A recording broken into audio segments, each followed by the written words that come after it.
हम सब जानते हैं कि ग्रेविटी में किसी चीज को जितना ऊंचा उठाते हैं उतनी ही ज्यादा एनर्जी उसमें स्टोर हो जाती है। अच्छा, क्या हो अगर मैं कहूं कि इलेक्ट्रिक की दुनिया में भी बिल्कुल ऐसा ही होता है कि एक चार्ज में कितनी एनर्जी है ये सिर्फ इस बात पे निर्भर करता है कि वो रखा कहाँ है। आज हम इलेक्ट्रोस्टैटिक पोटेंशियल के इसी जबरदस्त कॉन्सेप्ट को समझने वाले हैं। तो आज का हमारा सफर कुछ ऐसा रहेगा। हम शुरू करेंगे कि कैसे पोजीशन से एनर्जी जुड़ी है, फिर देखेंगे कि कैसे हमारा किया हुआ काम पोटेंशियल एनर्जी में बदल जाता है, और फिर हम इलेक्ट्रिक पोटेंशियल के उस कमाल के आइडिया को समझेंगे जो हमें पूरे चार्ज सिस्टम की एनर्जी को समझने में मदद करेगा। तो चलिए एक जानी पहचानी चीज से शुरू करते हैं, मतलब ग्रेविटी से। जैसे जमीन से किसी बॉल को उठाने में एनर्जी लगती है, ठीक वैसे ही एक इलेक्ट्रिक फील्ड में किसी चार्ज को धकेलने में भी एनर्जी लगती है। और यही एनालॉजी, यही समानता हमारे आज के पूरे विश्लेषण की नींव है। तो मतलब बात एक ही है ना? चाहे हम गुरुत्वाकर्षण के खिलाफ एक भारी गेंद उठा रहे हों या फिर एक जैसे चार्ज को दूसरे के करीब धकेल रहे हों, प्रिंसिपल बिल्कुल सेम है। जब भी हम किसी नेचुरल फोर्स के खिलाफ काम करते हैं तो वो मेहनत कहीं जाती नहीं है, वो सिस्टम में एनर्जी के तौर पर स्टोर हो जाती है। अच्छा, तो अब इस बात को थोड़ा और टेक्निकली समझते हैं। चलिए देखते हैं कि किसी चार्ज को एक जगह से दूसरी जगह ले जाने में जो काम किया जाता है वो असल में पोटेंशियल एनर्जी में बदलता कैसे है। ये पूरा प्रोसेस ना बेसिकली 3 सिंपल स्टेप्स में होता है। सबसे पहले कोई बाहरी फोर्स इलेक्ट्रिक फील्ड के खिलाफ चार्ज को धकेलता है, फिर जाहिर है ये फोर्स कुछ काम करता है, और फाइनली यही काम उस सिस्टम में इलेक्ट्रोस्टैटिक पोटेंशियल एनर्जी के तौर पर स्टोर हो जाता है, बिल्कुल वैसे ही जैसे किसी रबर बैंड को खींचने पर उसमें एनर्जी स्टोर हो जाती है। अब यहाँ एक बहुत ही इंटरेस्टिंग पॉइंट है। फिजिक्स में ना अक्सर हमें किसी चीज की एब्सोल्यूट एनर्जी से मतलब नहीं होता, हमें मतलब होता है एनर्जी में आए बदलाव से। इसीलिए पोटेंशियल एनर्जी में जो डिफरेंस है यानी डेल्टा यू, उसे हम सीधे सीधे उस चार्ज को एक पॉइंट से दूसरे पॉइंट तक ले जाने में किए गए काम यानी WRP के बराबर मान लेते हैं। और अब आता है असली मैजिक। इलेक्ट्रोस्टैटिक फोर्स एक कंजर्वेटिव फोर्स है। इसका मतलब ये कि इससे कोई फर्क नहीं पड़ता कि हम चार्ज को पॉइंट A से B तक सीधे ले जाएं या घुमा फिराकर किसी लंबे रास्ते से। एनर्जी में जो बदलाव आएगा वो हमेशा सेम रहेगा। ये सिर्फ स्टार्टिंग और एंडिंग पॉइंट पर डिपेंड करता है, रास्ते पर नहीं। लेकिन सवाल ये है कि अगर हमें किसी एक पॉइंट पर ही एब्सोल्यूट एनर्जी बतानी हो तो क्या करेंगे? तो इसके लिए हम एक बहुत क्लेवर ट्रिक अपनाते हैं। हम मान लेते हैं कि इन्फिनिटी पर, मतलब बहुत बहुत दूर, जहां फील्ड का कोई असर नहीं है, वहां पोटेंशियल एनर्जी 0 है। और फिर हम बस उस इन्फिनिटी से चार्ज को अपने पॉइंट तक लाने में किए गए काम को नाप लेते हैं। यहां तक तो सब ठीक लग रहा है, पर एक छोटी सी दिक्कत है। पोटेंशियल एनर्जी उस चार्ज पे डिपेंड करती है जिसे हम मूव कर रहे हैं। अगर हम बड़ा चार्ज लेंगे तो एनर्जी ज्यादा होगी, छोटा लेंगे तो कम होगी। ये तो कुछ ऐसा हो गया कि हर बार अलग चार्ज के लिए हमें पूरी कैलकुलेशन फिर से करनी पड़े। क्या कोई ऐसा तरीका हो सकता है जो सिर्फ फील्ड के बारे में बताए, ना कि उसमें रखे चार्ज के बारे में? और यहीं से फिजिक्स का एक बहुत ही खूबसूरत आइडिया निकल कर आता है।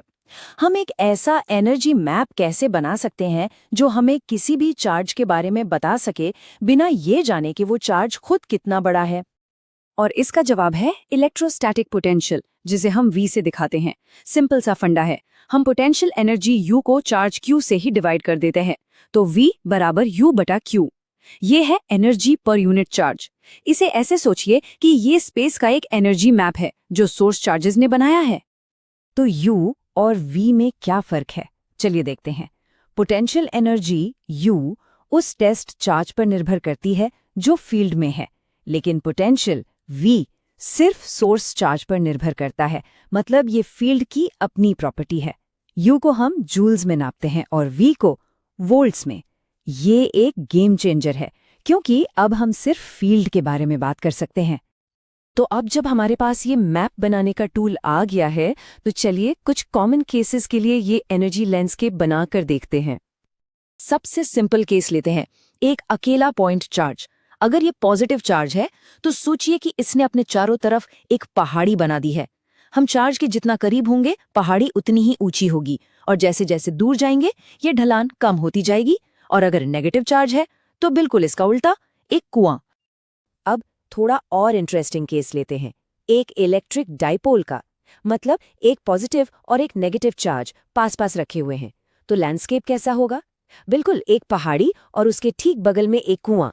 और क्योंकि दोनों का असर एक दूसरे को कुछ हद तक कैंसिल आउट करता है, तो दूर जाने पर पोटेंशियल बहुत तेजी से 1/r² के हिसाब से 0 हो जाता है। अच्छा, इन एनर्जी मैप्स को विजुअलाइज करने का एक और बहुत अच्छा तरीका है इक्विपोटेंशियल सरफेसेस। इन्हें हम किसी पहाड़ी के नक्शे पर बनी कॉन्टूर लाइनों की तरह सोच सकते हैं। मतलब हर लाइन उन सभी पॉइंट्स को जोड़ती है जहां ऊंचाई या कह लें कि इलेक्ट्रिक पोटेंशियल एक जैसा है। और ये रहा सबसे क्रूशियल कनेक्शन, इलेक्ट्रिक फील्ड और पोटेंशियल के बीच का रिश्ता। इलेक्ट्रिक फील्ड लाइंस हमेशा इन इक्विपोटेंशियल सरफेसेस के परपेंडिकुलर होती हैं। वो हमेशा उस तरफ इशारा करती हैं जहां पोटेंशियल सबसे तेजी से घट रहा हो। मतलब ये हमारे एनर्जी मैप पर सबसे तेज ढलान वाला रास्ता दिखाती हैं। तो जैसा सोर्स चार्ज होगा वैसे ही इक्विपोटेंशियल सरफेस बनेगी। जैसे एक अकेले पॉइंट चार्ज के लिए हमें मिलते हैं कॉन्सेंट्रिक स्फीयर्स, मतलब एक के अंदर एक गोले। और अगर एक यूनिफॉर्म इलेक्ट्रिक फील्ड है जैसे कैपेसिटर प्लेट्स के बीच, तो हमें मिलती हैं पैरेलल प्लेनर सरफेसेस। चलिए अब हम अपने आखिरी सेक्शन कराते हैं। अब हम देखेंगे कि ये पोटेंशियल का पावरफुल कॉन्सेप्ट असल में काम कैसे आता है। मतलब ये हमें ये कैलकुलेट करने में कैसे मदद करता है कि चार्जेस के एक पूरे सिस्टम को बनाने में कितनी एनर्जी लगती है। पोटेंशियल की मदद से ये कैलकुलेशंस बहुत आसान हो जाती है। पहला केस देखिए, कोई एक्सटर्नल फील्ड नहीं है, तो दो चार्जेस को पास लाने की एनर्जी सिर्फ उनके अपने इंटरैक्शन पर डिपेंड करेगी। लेकिन दूसरे केस में जहां पहले से एक एक्सटर्नल फील्ड मौजूद है, तो टोटल एनर्जी क्या होगी? हमें दो चीजों को जोड़ना होगा, हर चार्ज को उस एक्सटर्नल फील्ड में रखने का काम और फिर उन्हें एक दूसरे के करीब लाने का काम।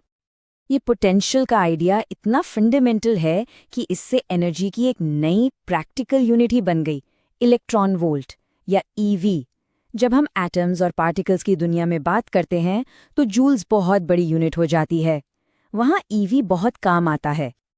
और अगर इसे जूल्स में देखें तो इसकी वैल्यू है 1.6 × 10⁻⁻19 जूल्स।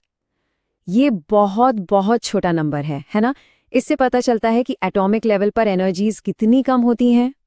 तो आज की सारी बातचीत का सार क्या है? याद रखिए, इलेक्ट्रिक पोटेंशियल सिर्फ कोई रैंडम नंबर नहीं है। ये एक एनर्जी लैंडस्केप का पूरा नक्शा है। एक ऐसा नक्शा जो ये तय करता है कि इलेक्ट्रिक फील्ड में चार्जेस कैसे बिहेव करेंगे। तो ये हमें एक बहुत ही इंटरेस्टिंग सवाल पर लाके छोड़ता है। अगर पोटेंशियल एक एनर्जी लैंडस्केप है, एक पहाड़ी और खाई की तरह, तो क्या होगा जब चार्जेस को उस पर फ्रीली मूव करने दिया जाए?